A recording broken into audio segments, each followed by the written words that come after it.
Hello students. जैसे कि हमने लास्ट क्लास में आपको इलेक्ट्रिक फील्ड और इलेक्ट्रिक फील्ड से रिलेटेड प्रॉपर्टीज आपको पढ़ाई थी। साथ ही इसमें हमने आपको इलेक्ट्रिक डाइपोल भी हम पढ़ चुके थे। इलेक्ट्रिक डाइपोल से रिलेटेड आपके कुछ डेरिवेशंस थे जो मैंने आपको बताए थे। होप आपने पढ़े होंगे। अब देखिए नेक्स्ट टॉपिक है आपका, ये काफ़ी स्मॉल सा टॉपिक है, electric field lines. What are the electric field lines? जैसे कि नाम से ही पता चल रहा है, electric field lines mean these are such type of curves which represents the electric field. ये ऐसे टाइप के कर्व होते हैं जो इलेक्ट्रिक फील्ड को रिप्रेजेंट करते हैं किसी भी पॉइंट पे। और we can say what are the electric field lines? Electric field lines are those lines which represents the direction of a positive charge when it is placed in a free space and accelerate। फिर से बताना चाहूंगा, देखिएगा यदि हम कहीं पे भी कोई भी एक positive charge particle, test charge particle रख दें किसी भी इलेक्ट्रिक फील्ड में, तो नाउ द डायरेक्शन, अब ये जो चार्ज पार्टिकल है now it will get accelerate, means it will move. तो अगर ये for example it will get accelerate in this direction, right? So these are set to my electric field lines. The tangent at any point on this curve gives the direction of electric field at that point. So electric field lines are, what are the electric field lines? Represent the direction in which a positive charge, positive test charge, we can say positive test charge would accelerate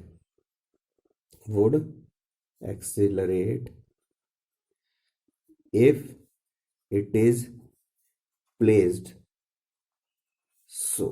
अगर ये ऐसा कहीं पे रखा हुआ है तो and free to use, तो ये, और what are the tangent at any point gives the direction of electric field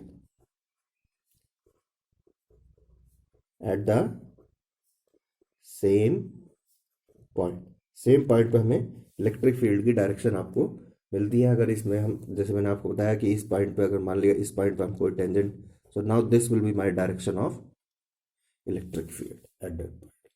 so these are set to your field lines. So what are the field lines? Basically, field lines are those which represent the electric field simply. Now there are some properties of electric field lines.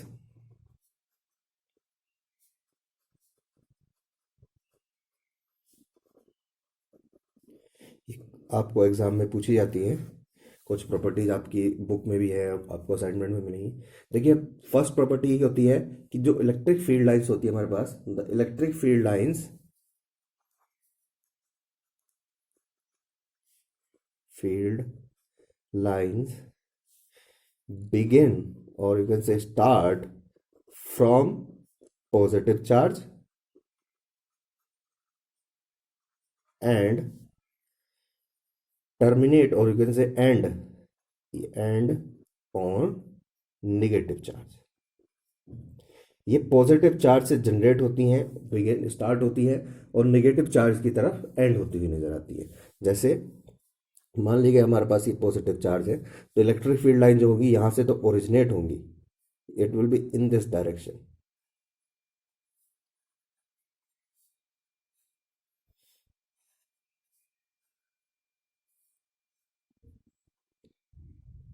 Right. और negative charge अगर कहीं पे है तो हमें जो electric field line show करेंगी ये इस तरीके से यहाँ पर टर्मिनेट होती हुई नजर आएंगी।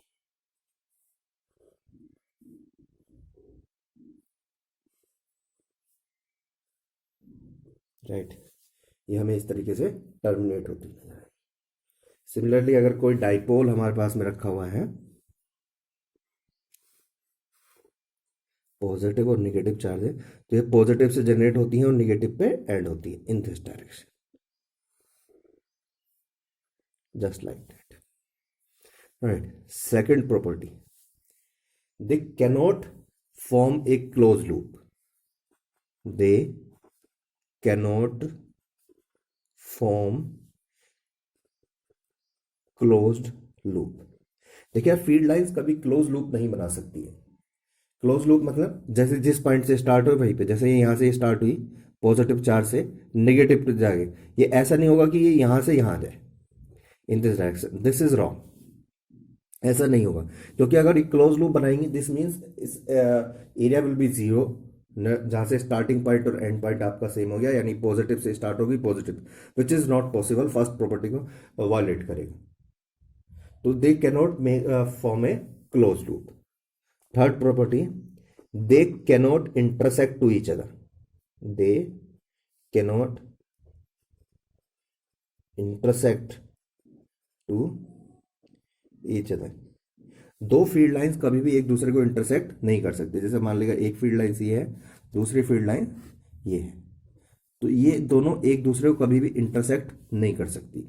वाई, क्यों नहीं कर सकती? देखिएगा, बिकॉज अगर इफ दे डू सो, अगर वो ऐसा करेंगी तो देखिए at the point of intersection this is my one of the tangent and this is my another of the tangent. तो यहाँ पर दो टेंजेंट यानी दो फील्ड की डायरेक्शन हो गई. ये भी इलेक्ट्रिक फील्ड है, ये भी इलेक्ट्रिक फील्ड है. एक पॉइंट पे दो फील्ड की डायरेक्शन पॉसिबल नहीं है, इसलिए हम कहेंगे कि ये ऐसा पॉसिबल नहीं रहेगा. Right. So this is the reason कि ये कभी भी एक दूसरे को इंटरसेक्ट नहीं कर सकती है. नेक्स्ट प्रॉपर्टी आपकी, जो नंबर ऑफ फील्ड लाइंस होती हैं किसी भी चार्ज से related, number of field lines depends on the magnitude of charge. Charge के मैग्नीट्यूड पे डिपेंड करती है. जैसे अगर देखिए कोई चार्ज पार्टिकल, ज़्यादा चार्ज पार्टिकल है तो उससे ज़्यादा फील्ड लाइंस निकलेंगी. कम चार्ज है तो उससे कम फील्ड लाइंस निकलेंगी. मान लीजिए say there are the two positive charge, one is set to be your plus 10 coulomb, another is set to be your 5 coulomb. So the number of field lines will be less for 5 coulomb and number of field lines will be more for 10 coulomb. Similarly for the negative also.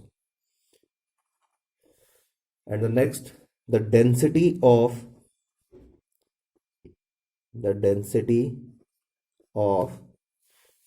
field lines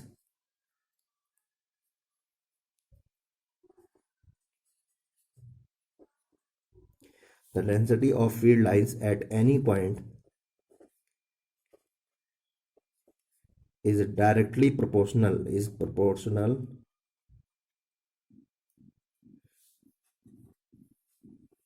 to the field magnitude.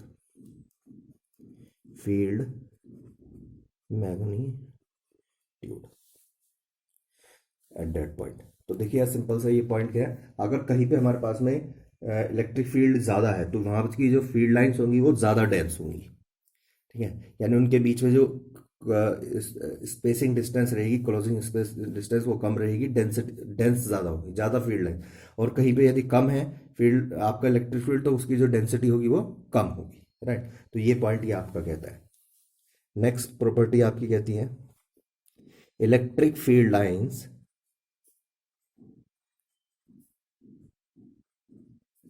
और continuous curve. कैसे होते हैं आपके? Continuous curve होते हैं. Means they can not break. ये break नहीं करती. जो फील्ड लाइंस होती है हमारे पास में ये कंटिन्यूस होती है. जैसे यहाँ से चलेगी तो यहाँ तक ये कंटिन्यूस रहेगी. ऐसा नहीं होगा कि यहाँ से चली और ये यहाँ पर जाके ब्रेक हो गई बीच में. What is the meaning of if they do so? अगर ऐसा करेंगे तो इसका मतलब क्या है कि यहाँ पर कोई भी फील्ड नहीं है. ये पार्टिकल यहाँ पर चला, यहाँ पर इलेक्ट्रिक फील्ड है और यहाँ पर इलेक्ट्रिक फील्ड है. लेकिन ऐसा नहीं होता है कि अगर चार्ज पार्टिकल यहाँ से यहाँ तक मूव किया तो जहाँ भी चार्ज पार्टिकल होगा उसके सराउंडिंग में इलेक्ट्रिक फील्ड कंटिन्यूस होगा. लेकिन ये रिप्रेजेंट करेगा कि यहाँ पर इलेक्ट्रिक फील्ड नहीं है. तो ऐसा नहीं होता. These are the continuous curve. ये आपके कॉन्टिन्यूस कर्व होते हैं. राइट. तो ये आपकी इलेक्ट्रिक फील्ड लाइंस क्या होती हैं और उसकी कुछ बेसिक प्रॉपर्टी जिस पर रिलेटेड क्वेश्चंस भी पूछे जाते हैं. तो बेसिक प्रॉपर्टीज यही हमारे पास में पॉजिटिव चार्ज से स्टार्ट होती हैं, नेगेटिव चार्ज पे एंड होती हैं.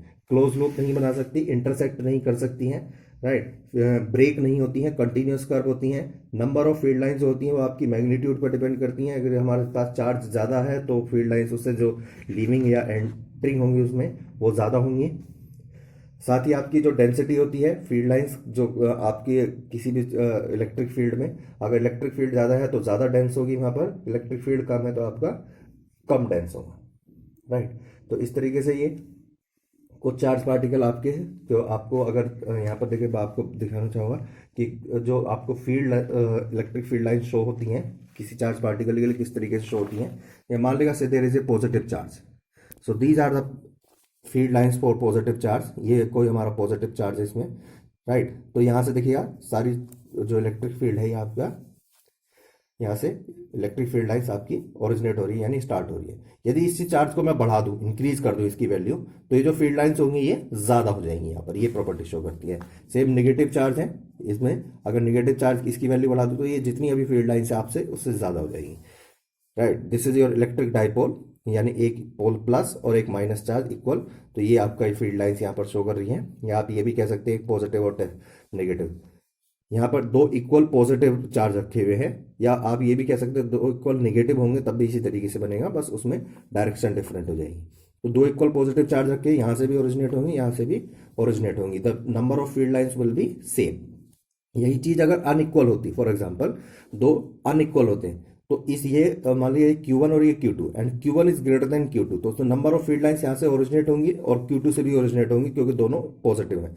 बट Q1 की जो नंबर ऑफ फील्ड लाइंस होंगी वो ज्यादा होंगी और Q2 की जो नंबर ऑफ फील्ड लाइंस होंगी वो कम होगी, राइट। इसी तरीके से आपकी नेगेटिव चार्ज, तो ये हमें मैग्नीट्यूड पे भी डिफाइन करना है। ये तो अभी आपका इक्वल है, अनइक्वल भी पूछा जा सकता है।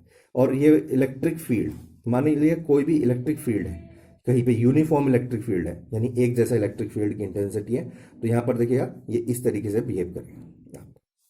ये पॉजिटिव चार्ज आपका है तो यहाँ से ये ओरिजिनेट होगा इधर और सेम इधर भी डायरेक्शन में ओरिजिनेट होगा। This is a plane case, right. तो ये हमारे पास में इलेक्ट्रिक फील्ड आपके पास कुछ डिफरेंट जो आपको नोट्स में मैंने शेयर किया हुआ है, राइट।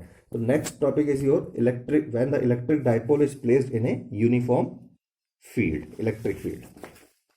देखिए ये एक अनदर डेरिवेशन है और ये भी काफ़ी इंपॉर्टेंट है।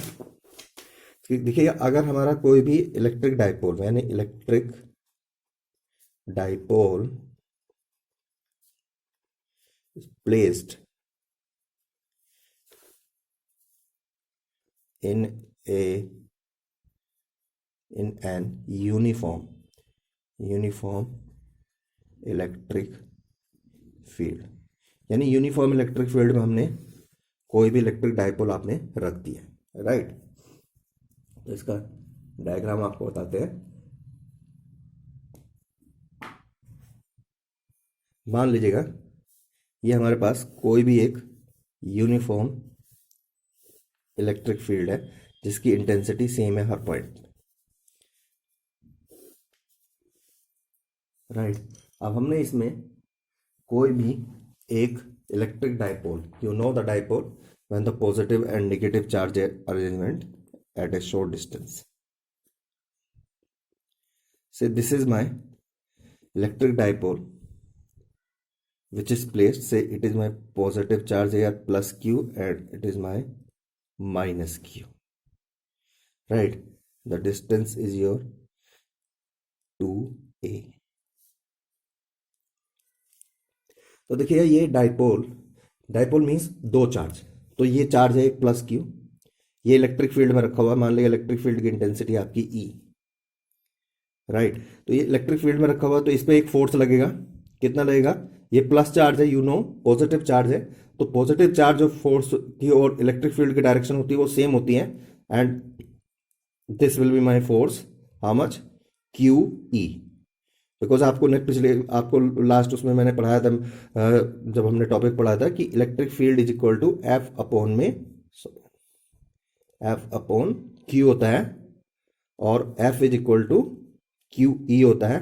और if this charge is set to be positive then E and F are same direction, if charge is negative then E and F are in opposite direction, right. तो यहां पर देखिए ये नेगेटिव चार्ज है तो इस पर भी फोर्स लगेगा, बट ये इस डायरेक्शन में होगा क्योंकि फील्ड की डायरेक्शन ये है तो फोर्स की डायरेक्शन ये होगी, and that will be equal to F is equal to minus का क्यू ई.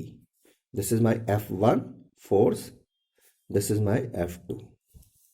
तो यहाँ पर एक चीज तो हमें क्लियरली पता चल गया है कि जो F1 और F2 फोर्स हैं दोनों, वो आपका एक QE है और दूसरा माइनस QE है. मीन्स दोनों का डायरेक्शन डिफरेंट है बट मैग्नीट्यूड सेम है. So we can say F1 and F2 are equal in magnitude but the direction is opposite direction. तो ऐसे केस में how much the F net in this case? F net, it will be equal to F1 plus F2. So that's your QE or minus of QE. How much it is? It is 0. सो हमें सबसे important point आपको पता चला यहाँ पर, जब भी कोई भी electric dipole, whenever electric dipole is placed in a uniform electric field, अगर यूनिफॉर्म इलेक्ट्रिक फील्ड में रखा जाएगा, then the net force will be equal to 0. कितना हो जाएगा? जो फोर्स होगा हमारा वो 0 हो जाएगा. Remember this part. Whenever the electric dipole placed in a uniform electric field, then at that time the net force will be equal to 0. यहां पर फोर्स जो होगा आपका वो 0 हो जाएगा. तो फिर इसका मतलब क्या है? यहां पर कोई फोर्स नहीं लगेगा. यस, फोर्स कोई नहीं लगेगा, लेकिन क्या कोई फोर्स का कोई इफेक्ट होंगे? Yes, there will be effect on the force, because now please listen, ये जो फोर्स हैं ये आपके कॉन्करेंट फोर्सेस नहीं है. मींस ये एक ही पॉइंट पे नहीं लग रहे हैं, ये ऐसे लग रहा है, say F and F. Means their line of action is different. ये इसकी लाइन ऑफ एक्शन है, ये इसकी लाइन ऑफ एक्शन है. और जब भी इस तरीके से फोर्स लगता है, आपका इक्वल और अपोजिट फोर्स कहीं पे भी लगेगा, किसी शॉर्ट डिस्टेंस पे प्लेस्ड होता है, तो यहां पर आपका टॉर्क लगता है. You know very well, the torque will be Fp. और what is the torque? Torque is equal to the product of this force and perpendicular distance between them. ये वाली जो डिस्टेंस रहेगी, इन दोनों का प्रोडक्ट होगा. राइट. तो यही चीज हम यहां पर, तो मान लीजिए ये 2a है आपका, and now say this is placed at an angle theta. ये थीटा एंगल पे है, तो ये जो आपका 2a, ये कह सकते हैं हम, this side will be your 2a sin theta and that side will be your 2a cos theta. तो हमें ये इंपॉर्टेंट है, परपेंडिकुलर वाले 2a sin theta. So due to this equal and opposite force and torque will be exerted. How much the torque? Torque कितना होगा हमारा? Torque होगा tau is equal to force into में perpendicular distance. And how much the force? That's your QE and it's your 2a sin theta. This can be written as Q into 2a into में E sin theta. Q into 2a, I can write down dipole moment P. It's your PE. So that how much the torque will be there? Torque will be tau is equal to PE sin theta. In the form of vector, I can write down vector tau is equal to vector P cross vector E.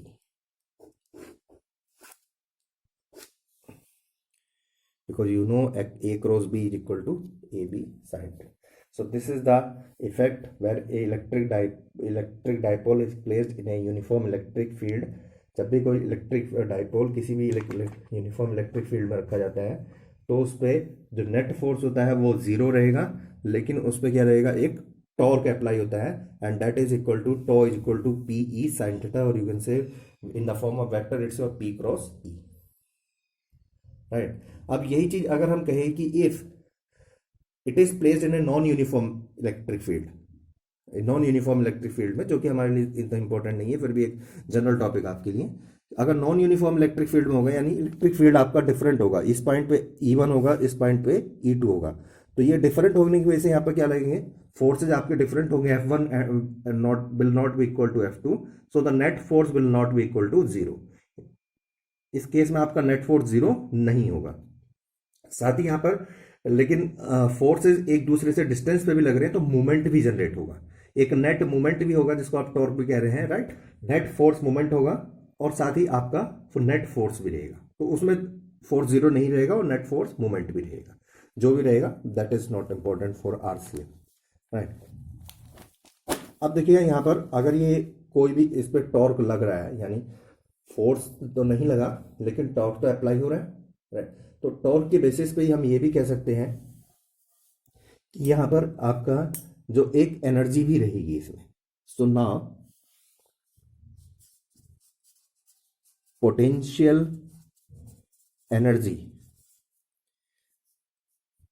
Of a dipole when placed in uniform electric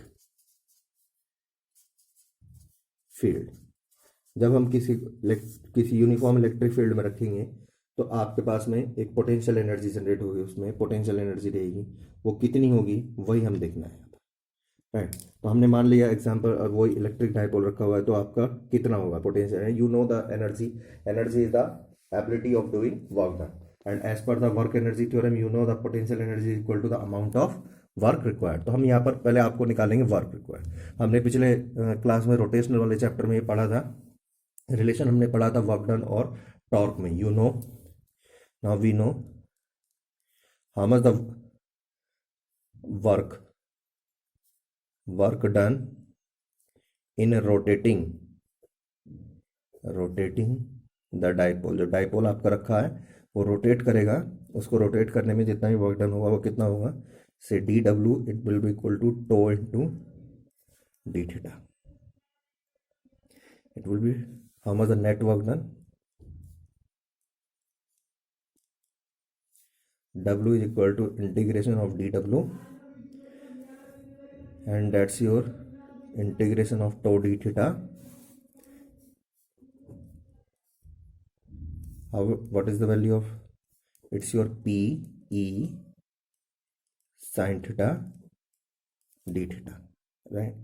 P is the electric dipole moment, so dipole moment is constant, sorry, dipole moment Q into two है, क्योंकि dipole एक ही है, वो change नहीं हो रहा, ना ही तो उसके बीच की डिस्टेंस चेंज हो रही है, ना ही आपका चार्ज चेंज हो रहा है, राइट। तो P is constant, also E is constant because it is placed in a uniform electric field. हम जो बात कर रहे हैं वो यूनिफॉर्म इलेक्ट्रिक फील्ड की बात कर रहे हैं, तो PE it will remain outside integration of sine theta D theta, only the theta is going to change. What is the integration of, और प्लीज हम जो it's your from θ1 to θ2 assume कर रहे हैं हम, जो पहले एंगल था वो आपका θ1 था और दूसरा एंगल जो है फाइनल एंगल वो θ2 है, तो θ1 से लेके θ2 तक चेंज हो रहा है। मान लीजिएगा ये डाइपोल है आपका, इसका जो स्टार्टिंग ये जो रखा हुआ है ये θ1 है, और जो मान लीजिएगा ये इस डायरेक्शन में अगर पहुंच जाता है तो ये एंगल आपका θ2 हो जाता है, राइट। तो ये हम बात कर रहे हैं यहाँ पर, तो this is your PE, sine theta का इंटीग्रेशन हो जाता है आपका माइनस का cos theta, θ1 to θ2, right. So this will be your PE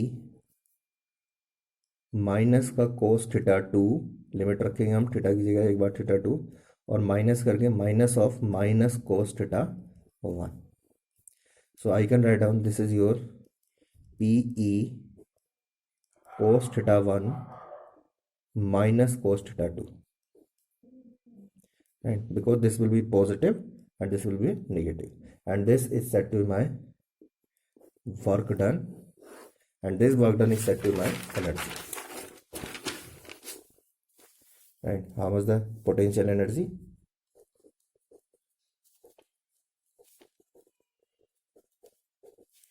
U, it will be equal to amount of work required.